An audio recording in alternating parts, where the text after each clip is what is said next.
Autumn Moon Festival Today, 2019 September 13, Friday. Friday the 13th. oh, Daddy drive carefully. and Daddy is taking out our kids and mommy. Kids, are you happy? Yes. Nungay bro. Daddy. Nungay bro. Yeah, Daddy is busy outside going to other countries, but time to time Daddy have to make up. So I'm making up. Yesterday I took out mommy. And today 1, 2, 3 I can start. Ayamba matamda ayaksu mapanda sum atop-top leipaksin sum sana khonabagay su chatpa. INBA, PNBA launch tawbagi khara chat, judge olbagi khara chat, ayhaki competition gi thokpagi khara chat, de halaga na mo university classing laibanina. ayaksu ijasing si hek putho hek chapati ngam daba atuda ade ayam chapati jo sangakan di kalin chuti laikan di mapanek thoeda aduna hujik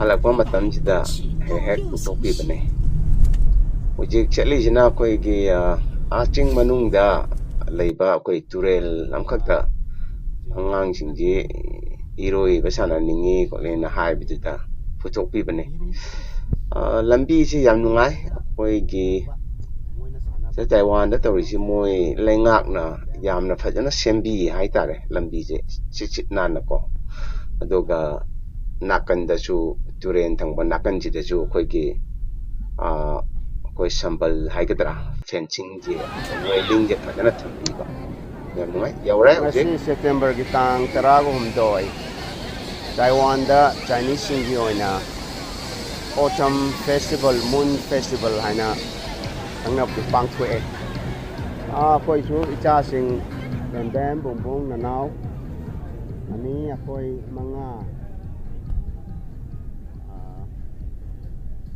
lai mayam ji jam phajai ching ni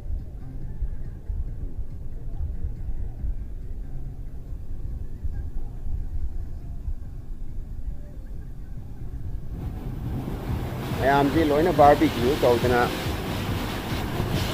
nungai ba tar ising jo yamna phajai yamna mayek che lui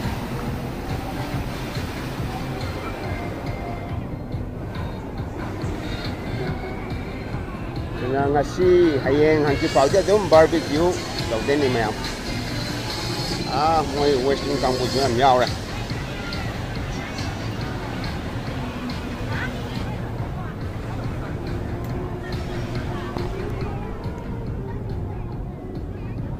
now and bam and boom they are here, my 3 kids. Jesse is working today, so she cannot come with us. They are having fun. Bam, Bong, Nungai bro. Nungai ko. Sana. Moi sing sana ri. Meeyam ko sana ngasi je autumn gi September 13 je Autumn Moon Festival ai do to Chinese singi. Somna sum chingda lai ba turen ne sing jam lui. Somda matakta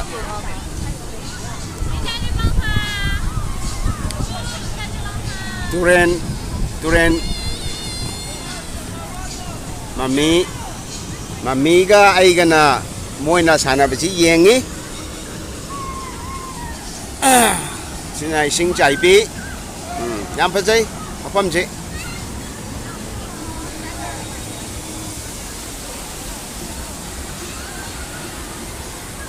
ra samudra khongban gumne tawri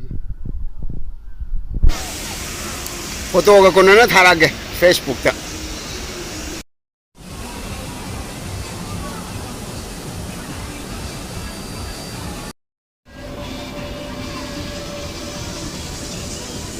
ꯑꯩꯈꯣꯏꯅ ꯑꯉꯥꯡ ꯑꯣꯏꯔꯤꯉꯩꯗ ꯇꯨꯔꯦꯟꯗꯒ ꯄꯪꯁꯥꯟ ꯁꯥꯟꯅꯕꯗ ꯑꯗꯨꯃꯥꯏꯅ ꯁꯥꯟꯅꯕ ꯅꯠꯇ꯭ꯔꯅ ꯃꯣꯏꯗꯤ ꯇꯨꯔꯦꯟꯒꯤ ꯏꯁꯤꯡ ꯈꯤꯇꯪ ꯀꯟꯕꯁꯤ ꯂꯥꯟꯕꯗ ꯃꯣꯏꯗꯤ ꯕꯦꯝꯕꯦꯝꯁꯤ ꯇꯧꯔꯤꯁꯦ ꯏꯆꯥꯅꯨꯄꯤ ꯕꯦꯝꯕꯦꯝꯅꯤꯁꯤ ꯂꯥꯜꯂꯤꯁꯦ ꯀꯤꯔꯤ ꯀꯤꯔꯤ ꯇꯧꯔꯤꯕ ꯑꯩꯈꯣꯏꯗꯤ ꯑꯕ ꯑꯉꯥꯡ ꯑꯣꯏꯔꯤꯉꯩꯗ ꯁꯟ ꯁꯦꯜꯂꯛꯄꯗꯨꯗ ꯑꯃꯨꯛ ꯇꯧꯕ ꯆꯣꯡꯊꯗꯅ ꯄꯪꯂꯥꯗ ꯂꯥꯜꯂꯛ ꯏꯁꯤꯡ ꯁꯟ ꯃꯃꯩꯒ ꯄꯥꯏꯔꯒ ꯑꯗꯨꯝ ꯂꯥꯜꯂꯛꯏ ꯏꯁꯤꯡ ꯆꯥꯎꯕꯗꯣ ꯁꯦꯛꯃꯥꯏ ꯇꯨꯔꯦꯜꯗ ꯏꯆꯥꯁꯤꯡꯒꯤꯗꯤ ꯁꯤꯇꯤꯗ ꯁꯨꯝ ꯆꯥꯎꯔꯛꯄꯅꯤꯅ ꯋꯥꯠꯂꯦ ꯑꯩꯈꯣꯏꯗꯧꯅ ꯇꯧꯕꯗꯨꯗꯤ ꯕꯦꯝ ꯕꯦꯝ ꯆꯥꯌꯣ don't be afraid kina now you should need bong bong help yeah you have to help him bem bem đi làm thôi em bem bem tao là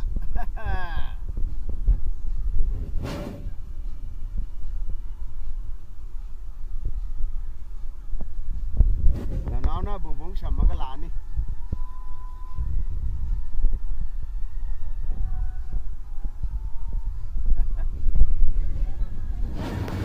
you need to help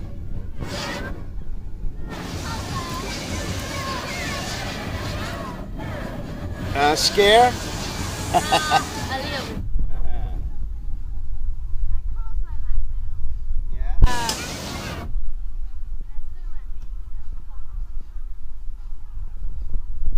Yamna luba di nate. Ada sing di kitangkan ba. Sing di lura.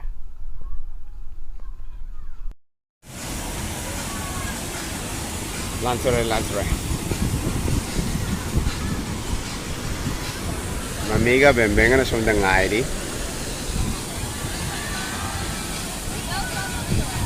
Bongbong, you afraid? A little bit? You know, when I was a cowherd, when I was young, you know, I crossed much bigger. And I hold the cow's tail and I swim across the river. This is very small actually. Bam Bam.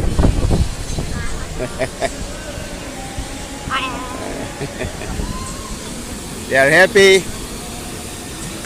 Ay jo harao eh. Daddy is happy, mommy is happy.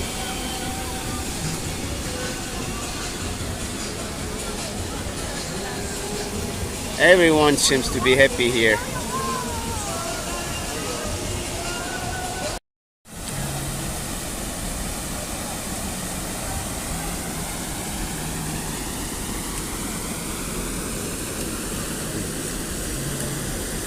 Autumn Festival, Autumn Moon Festival. Chinese singi. Yamna nungai mana. Mayam tilise. Bolen amo pa amata tahoro. Jekta ju loin khomkalaga trash bins da dustbin da hapto lamaga chakeni. Turen khongban je kumna na le honia mo anabu. Koi gi Eramdam Kangleipaktasu sugumba wakhalong khara chela din nungai ni khali kara nangani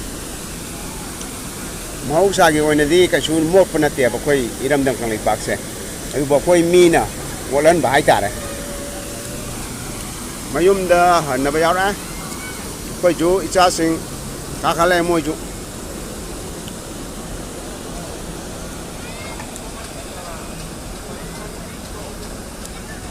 moi sida piron chestala. And now enough. Swimming anymore? Oh, finish? Cold? Kara inge kara tingila nina. Mami and I gonna moisten a bajuni. And bam. Ayo ma. We are la. Yari. Okay. You happy? Hello, we go. Hello, we. No nini humni di barbecue tau dana poi dana he turen tau je. Ngai ba matam ne hai ta. Ni yang ko kon. Na barbecue cha ba, iroi ba cha ba. Ai mehi tak ba.